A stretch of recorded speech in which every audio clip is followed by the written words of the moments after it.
Hey, we good here? Good. I'm getting back to work. What's good, Two Shoes, y'all? I want to let y'all know about Two Buddy. We've been partnering with them. There's a link right below this video that you should definitely click on. It's 30% off. Trust me, you want to install that for the growth of your YouTube, whether it's subscribers, watch time hours, tags, all types of stuff. They have all types of stuff. Can't get into all of it because this will go forever. Trust me, hit that link, 30% off. You won't regret it. Install, Placow, your YouTube growth goes boom, just like that. How you doing, Darren? How you feel about this? I don't know why I asked you how you doing.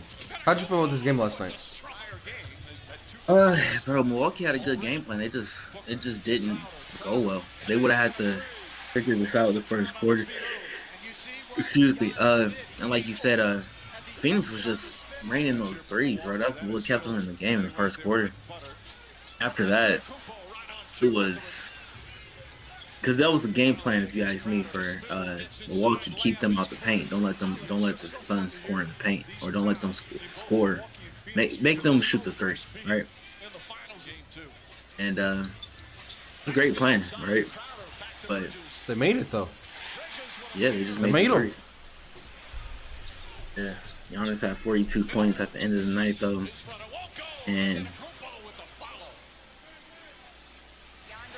I don't know, bro. I'm worried about the Bucks. I I think told I you they're said it gonna sweat. yesterday. They're gonna No, they're sweat. not getting swept. They're not going to get swept. But what I was saying, I think I said this to you yesterday, because we saw the team without Giannis, and we see how dominant Giannis is. I think it'd be better if they trade him for some pieces and figure it out. I feel like and I also said it last night. This is the closest thing you can get to Shaq versus Kobe. Devin Booker, uh, closest thing to Kobe. Maybe modern day, maybe Jason Tatum, Uh, and then I'm off the Giannis. Devin Booker, Kobe Bryant. Devin Booker's Devin Booker. Yeah, I'm saying that, but From a simple just from standpoint, I'm Kobe talking about Bryant from made this. multiple defensive first teams when he was in the league. That was my first standpoint. That was the very first thing I said. This is when I thought they could win the game, even with the score being as close as it was. I was like, okay, y'all still got a chance. But Who? this the Suns, they no points in the paint in the first Bro, quarter. they won the But they were first still, half. yeah, it makes no sense. The Milwaukee Bucks look good for literally Hold like up, five hold up. minutes. Hold up. Back to this Devin Booker Kobe. I agree. He's not Kobe, but like I said, it's the closest thing you're going to get to Kobe and Shaq in the finals, modern day. Dominance of Giannis is like a dominant Shaq. Way Devin Booker plays just reminds you of some of the stuff that All Kobe right, did. so Which is let's do this then. Paul George is way more of a two-way player than Devin Booker is. How come he's not Kobe? he doesn't play like Kobe. So we're just talking about play style. Yeah, the difficult shot making, Devin Booker's better at that thing. Paul George. I would argue that Devin Booker's better at getting to a spot than Paul George as well. But what's if I say Paul George is more of a two-way player because he plays I defense? agree with you. I'll agree with you. And that's the only reason why I don't say, like, I agree with you. I don't say he's Kobe. He's not Kobe. Devin Booker's not Kobe. I said this is the closest thing you're going to get to Kobe versus Shaq. It's I don't like calling Giannis Shaq, bro. you could Giannis is say so that. modern. Yeah, but he's dominant, like Shaq was. I'm just saying it from the standpoint of that. Dominance, the dominant paint LeBron was presence not as dominant. versus the, huh? LeBron is dominant. Brown was dominant from places on the floor, though. Giannis is dominant from the paint. LeBron's dominant in the paint. Yeah, he is. We He might get not. that. I'm He might saying he's not like dominant on post. the floor, though. If you say LeBron is just dominant in the paint and that's his offensive game, you would be taking away a lot from LeBron. As for Giannis, it's more no, he scores in the paint. He's a restricted area scorer. He can score other places, but that's where he scores. I see what you're saying with LeBron, but LeBron does more on the offensive side than Giannis. And I don't think that's a debate. I don't think you would debate that. I don't think anybody would debate that.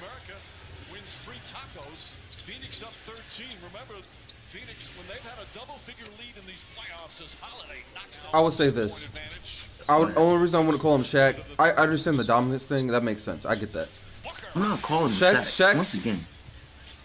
Well, I get that. You're not calling him Shaq. Yeah, I still wouldn't even call him the closest thing to Shaq. I don't think these guys are built like Shaq. Shaq's still a throwback center, a back down center. When's the last time we saw a back down center in the finals? Back down the closest center? thing we're going to get to Shaq. That's exactly what I'm trying to get at. We haven't seen no old school center in the finals since Shaq, probably. Honestly, I would say DeAndre Ayton more than the fucking Giannis. Shaq, no, I'm not doing that. Shaq is more dominant than Ayton. Ayton reminds me of like the Admiral or something. I'll be honest. I was kind of too young for David Robinson. As soon as I was watching basketball, it was all Tim Duncan for me. My family was all about Tim Duncan. Look, I'll get into the real analytics of the game, so we don't got to keep comparing old school players to new school players. Real shit, man. Drew Holiday, dog, was trending. Oh my god! After he was trending in the second quarter about the first quarter. Darren, he was trending for me after that nigga missed his second shot. I'm like, bro, you can't do this again, bro. He took 11 shots in the first quarter and didn't make many. That's all. Let's just put it at that. He was like 4 for 11 at one point. He had his exact stat line from the last game in the first quarter at one point. It was bad. It was looking bad. It was terrible. Then when I came in, he was like 3 for 12. I was like, how is he 3 for 12? I was like, it's still the first half. Like, what are you doing?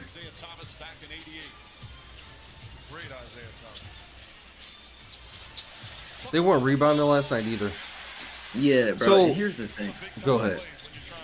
I was gonna say, it's one thing when Drew Holiday and Middleton aren't playing good, especially to start the game. But then y'all just start. People stopped getting back in defense. There was plays like, I think, you remember the play when Budenholzer just like ran to the middle, was like no, and like started cussing them out because only Drew Holiday got the block on 8. That was that play.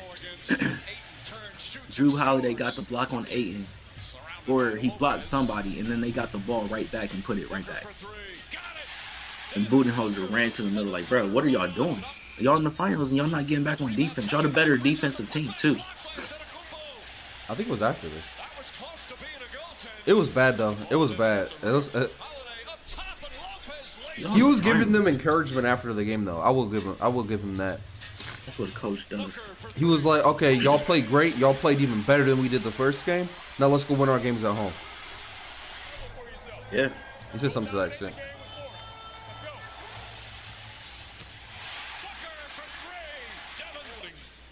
This was, yeah.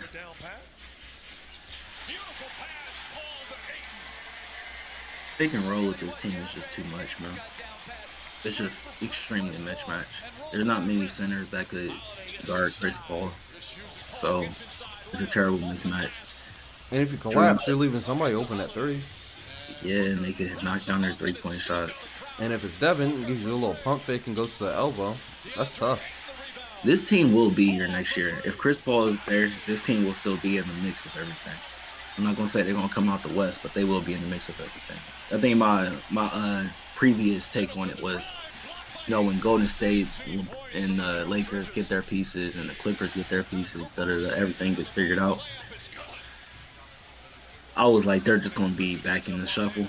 Nah, they're gonna be right there in the shuffle, like for real. This team is here to stay, especially if Chris Paul is there. Especially how young they are. Yeah, bro. And think about this. They damn near drafted everybody on this team, except for CP3 and Jay Crowder. Was Bridges? I'm pretty sure they drafted everybody else. Everybody else they drafted and built up. I thought Bridges came from some other team, but I could be wrong. I'm pretty sure they literally mentioned Mikal Bridges as one of the guys they drafted. Let's see here. Not a good shooting night from 3 for Milwaukee. Giannis had an amazing game. He was unstoppable, as usual. So, hold up, real quick. Time all the way out. Bro, I almost threw my headphones off my head. Hold up. Talking about Chris Chris Middleton. Middleton. Hold up. Yeah, Chris Middleton took 26 shots in the last game, right?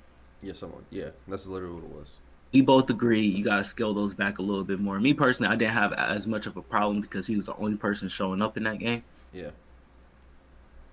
But Giannis got double the shots, ate a lot more clearly, and Chris Middleton, that's awful.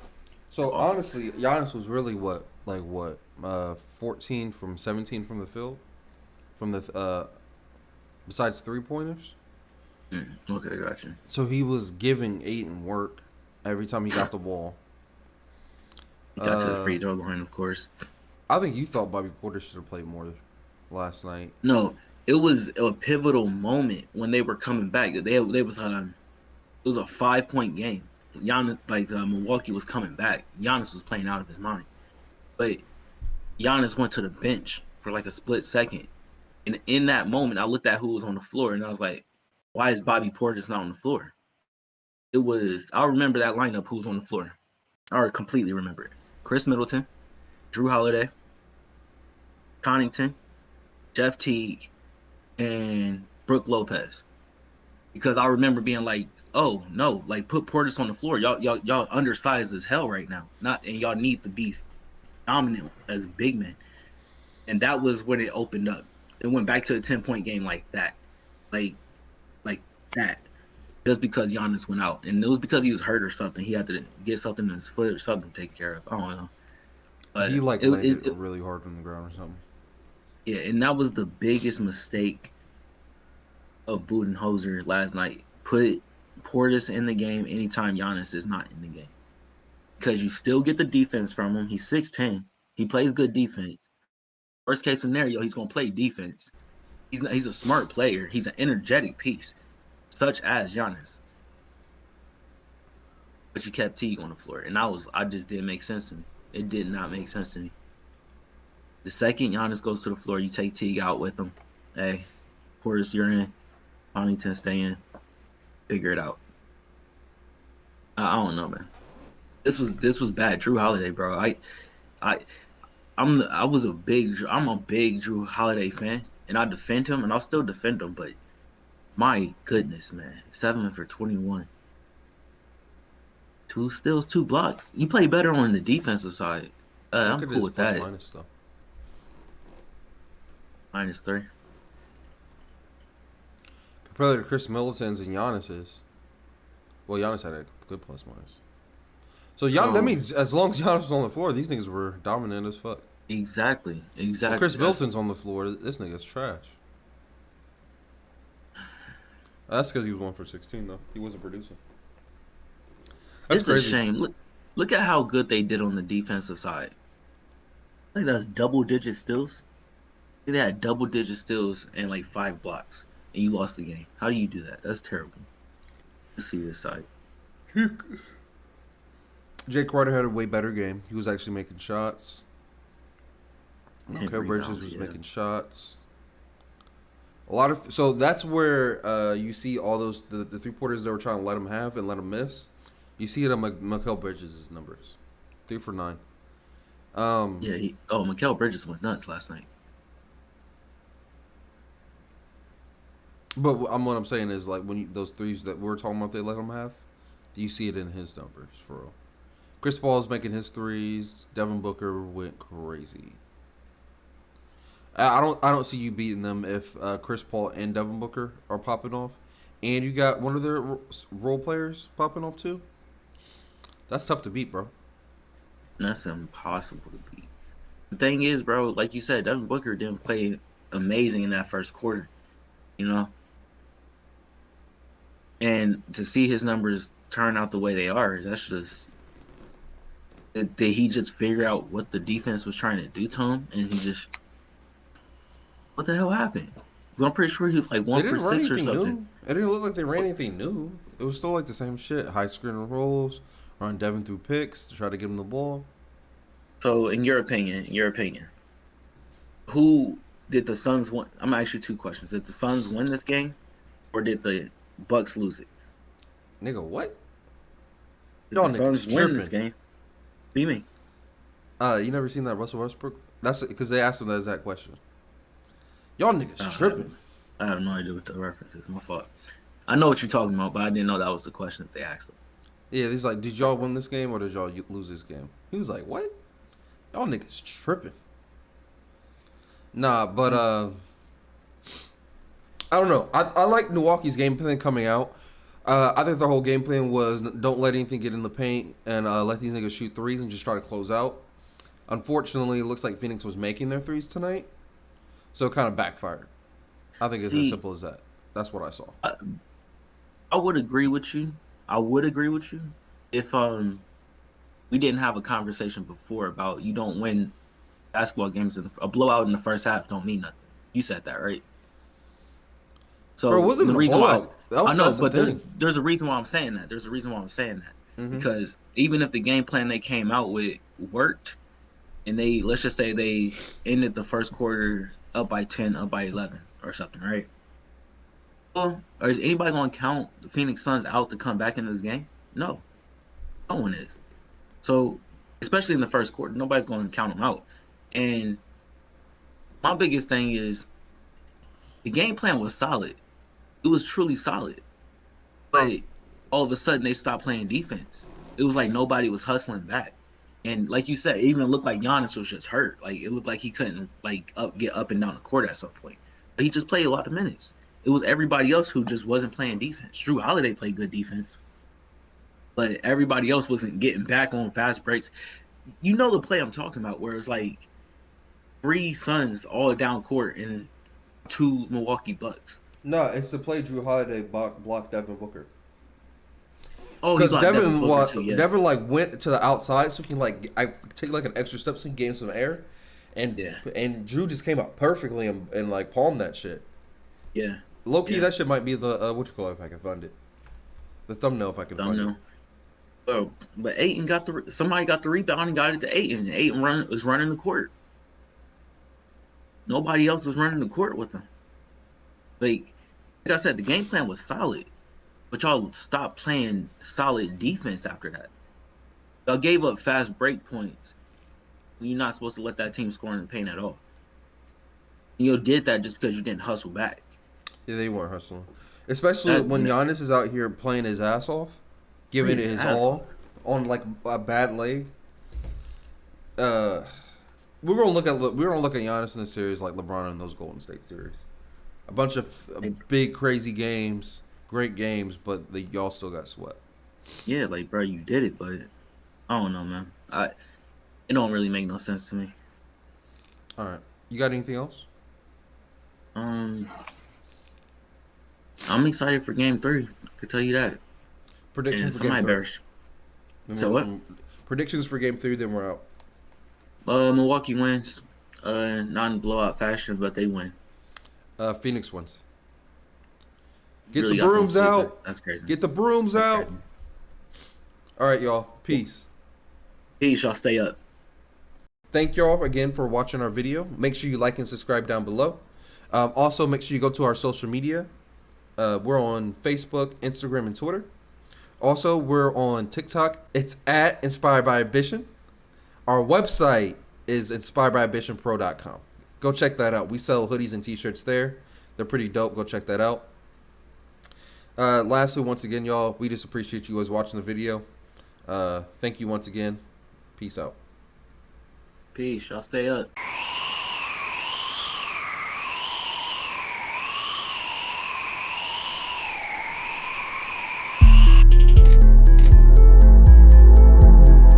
From small to triple XL, all inspired by ambition gear at inspiredbyambitionpro.com. That's www.inspiredbyambition.pro.